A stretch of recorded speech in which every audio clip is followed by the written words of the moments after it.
बड' investor चेनेलाव welcome खालामबाय जे दिनैनि मिउचुवेल फान्डनि पर्टफलिय' आंहा दिनै लस देखायजादों। मैयानि जितु मार्केटनि मुभमेन्ट हिसाबै दिनै लस देखायबाय। मिउचुवेल फान्डआव फ्राय गासिबो मिउचुवेल फान्डआनो लस देखायफ्रामजोबदों। मात्र मोननै मिउचुवेल फान्डआल' लाब देखायदों, माने सिम्पोल ओरैनो प्रफिट। बेनिफ्राय टटेलाव लस देखायबाय। बिदिब्ला मा मिउचुवेल फान्डआ लस देखायखो? बेवहाय मोनबाय जे SBI contra direct plan growth, बेवहाय 18 थाखा 18 रुपिस लस जादों।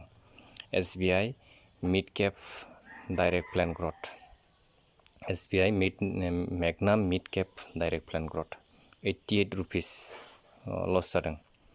कानाडा रब'को स्मल केप फान्डआव 124 लस जादों। निपन इन्डिया स्मल केप फान्डआव 54 रुपिस लस जादों। निपन इन्डिया लार्ज केपआव खिन्थु दिनै 11 रुपिस 11.88 बेबायदि प्रफिट होदों। बेनिफ्राय bank of India small cap फान्डआव 48 रुपिस लस जादों। बेनिफ्राय टाटा स्मल केप फान्डआव 23.32 लस जादों। फाराग फ्लेक्सि केप फान्डआव 3.57 profit, simple profit. Quant small cap fund direct ग्रथआव 7.85 रुपिस लस जादों।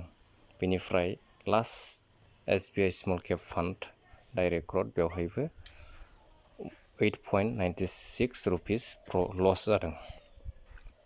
दा फ्राय दिनै मिउचुवेल फान्डआ लस देखायदों। पर्टफलिय'आव अब्ला दिनैनि रेट माने लसआव देखायबाय पर्टफलिय'आ। दा सामफ्रामबो प्रफिट जाया होननानै बुंखादों आङो। मिउचुवेल फान्डआव सामफ्रामबो प्रफिट जानो हाया। बे लस देखायबाय दिनै 358 रुपिस थारमाने दिनै लस देखायबाय।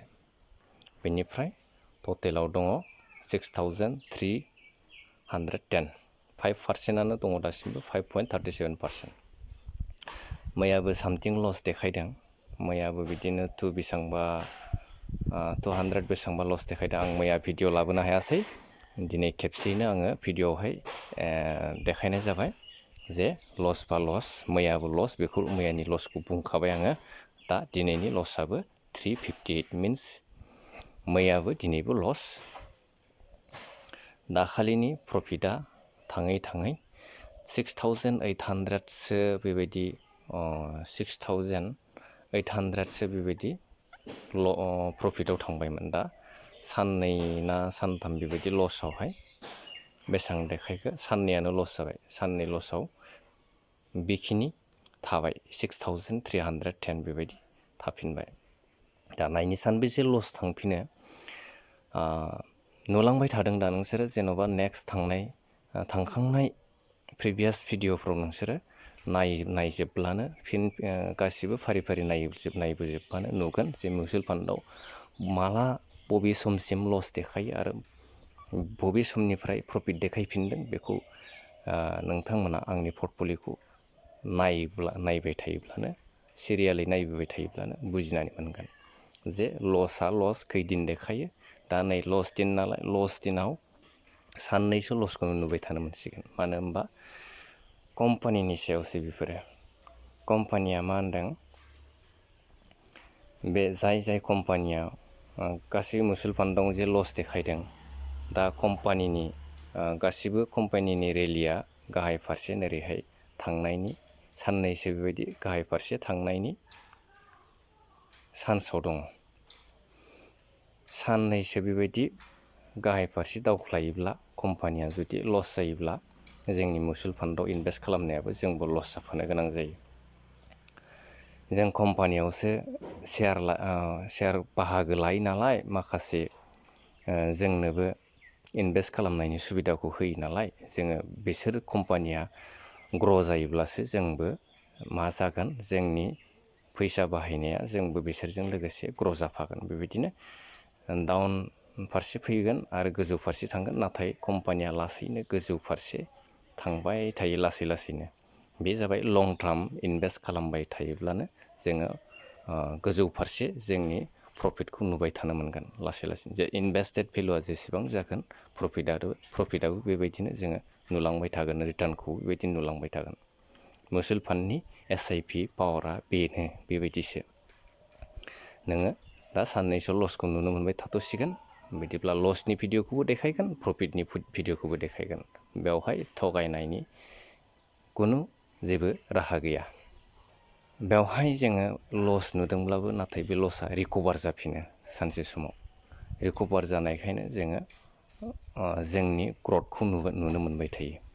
बेवहाय जोंनि फैसाया गोमानानै थाङा, लासैनो फैफिनो।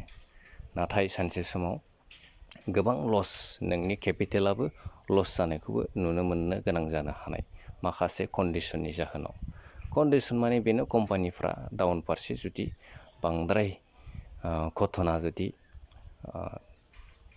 जोंनि ग्लबेल इन्डेक्स आरो इण्डियान इन्डेक्स बा ग्लबेल मार्केट आरो इण्डियान मार्केट बेबायदि गासैबोनि कम्पानिनि सायाव माखासे एफेक्ट गोलैयोब्ला, निउस एफेक्ट जुदि जायोब्ला, बेबायदि समाव जोंनि कम्पानियावसो इनभेस्ट खालामो नालाय, बेखायनो जों मिउचुवेल फान्डआव जोंबो लस जाफागोन सानसे समाव।